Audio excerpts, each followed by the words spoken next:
Hello everyone. Today we are going to discuss paralanguage. पैरालैंग्वेज है भाषा प्रतिरूप या समानांतर भाषा। देखिए, नॉन वर्बल कम्युनिकेशन की सीरीज़ में हम बॉडी लैंग्वेज यानी काइनेसिक्स पढ़ चुके हैं। उसके बाद हम प्रॉक्सिमिक्स पढ़ चुके हैं and the third one is paralanguage. Students, आपको इन तीनों में कंफ्यूज बिल्कुल भी नहीं होना है और बहुत अच्छे से इनको समझना है। तो लेट्स सी व्हाट इज़ पैरालैंग्वेज। पैरालैंग्वेज यानी भाषा प्रतिरूप या समानांतर भाषा। Paralanguage is a mode of sign communication in which thoughts and feelings are expressed through the use of sign. The sound and the tone should be such that the message can be understood easily. देखिए, भाषा प्रतिरूप जो है पैरालैंग्वेज, इसका meaning होता है भाषा के समान। इसके अंतर्गत एक व्यक्ति के कहने की अभिव्यक्ति का अध्ययन किया जाता है, यानी वह किस बात को किस तरह से कहता है, यह चीज़ इसमें स्टडी की जाती है। ठीक, पैरा लैंग्वेज जो ये वर्ड है, ये दो वर्ड से मिलकर बना है, para plus language. Para means समान, कुछ जो है इसके इक्विवेलेंट, समान। Okay, and the language is the भाषा, संचार की जो आवृत्ति है। तो इस तरह से यह एक नॉन वर्बल कम्युनिकेशन का एक तरीका है, एक उसका टाइप है, जिसके अंतर्गत बोलने वाला किस प्रकार की आवाज़ निकालता है, इस बात की जानकारी मिलती है।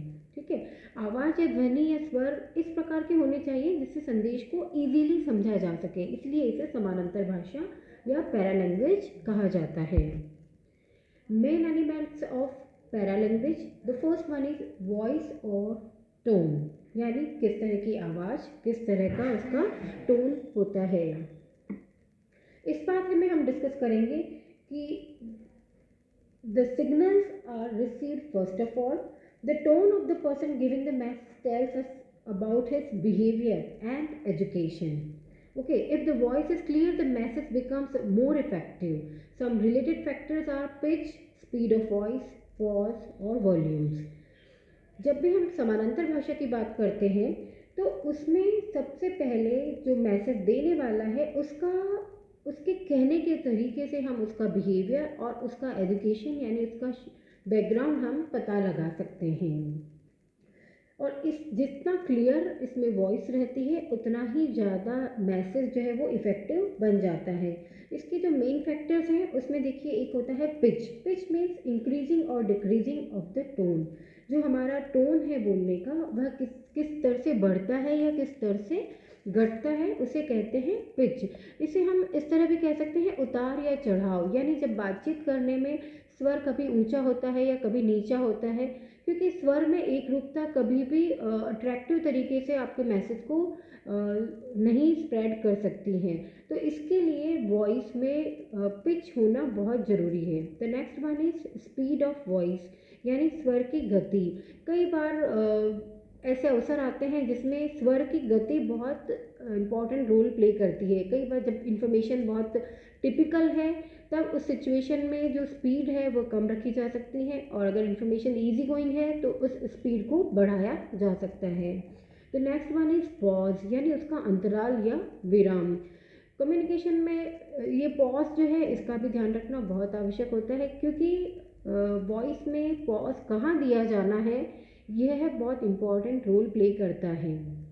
अगर सही जगह पर अगर पॉज नहीं दिया जाता है तब मैसेज का अर्थ ही बदल जाता है। इसका एक बहुत अच्छा उदाहरण जो है, रोको मत जाने दो। हमने रोको के बाद पॉज लगाया है एंड देन मत जाने दो, that means we want somebody to stop. लेकिन अगर हमारा ये पॉज का प्लेस चेंज हो जाता है एंड अगर वो होता है रोको मत जाने दो, यानी हमने उस मत के बाद में अगर हमने पॉज लगाया है तो इसका मीनिंग जस्ट ऑपोजिट हो जाता है। तो इसलिए यह भी एक बहुत इंपॉर्टेंट रोल प्ले करता है। And the next one is volume, यानी आवाज़ की मात्रा। स्वर में आवाज़ की मात्रा, यदि श्रोताओं की संख्या बहुत अधिक है और वे बहुत दूर दूर तक फैले हैं तो आवाज़ की मात्रा तेज हो सकती है। इसके विपरीत यदि अगर जो लिसनर्स हैं, रिसीवर्स, ऑडियंस जो हैं, अगर वो नज़दीक बैठे हैं तब उस वॉल्यूम को कम रखा जा सकता है। तो next element is proper stress, यानी किस तरह से उसका उचित दबाव दिया जाना है। Through proper stress the effect of the message can be increased and the message can be made inspiring. Laying stress at the wrong time changes the meaning of the message. Again अगर हमने जो ये दबाव, जो हम शब्दों पर दबाव डालते हैं, अगर वह गलत जगह पर डाल दिया है तो उसका मीनिंग चेंज हो जाता है। इसलिए ये बहुत ही आवश्यक है कि उचित दबाव उस भाषा पर होना चाहिए। Next element is mixed signals, यानी मिले जुले संकेत। It may changes the meaning of the message. The speaker should know the method of delivery of the message and what type of words have been used in the message.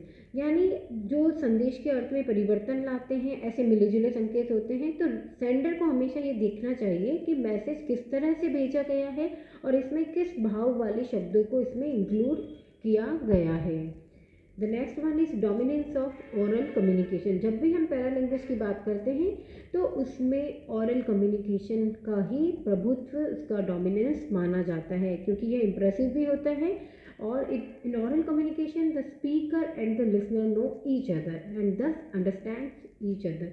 क्योंकि oral communication generally ऐसा माना जाता है कि लोग आपस में एक दूसरे से परिचित होते हैं, तो वह एक दूसरे की भाषा, उनकी योग्यता, उनकी क्षमता लगभग एक जैसी होती है और वो एक दूसरे को बड़ी आसानी से समझ सकते हैं।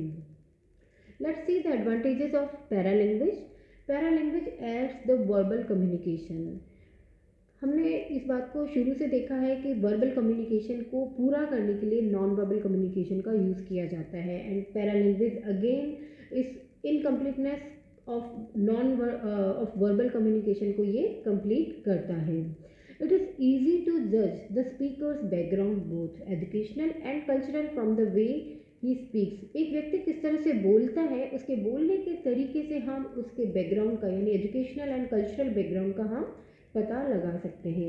It indicates the speaker's position in hierarchical structure of the organization. किसी भी ऑर्गेनाइजेशन के स्ट्रक्चर में उस स्पीकर की पोजीशन क्या है, यह भी उसके बात करने के तरीके से हम पता लगा सकते हैं। It is helpful in dealing with a particular person, और कई बार ये बहुत हेल्पफुल हो जाता है किसी भी पर्टिकुलर पर्सन से डील करने में। And the last one, it is not rigid and can be improved by observing and listening good speaker.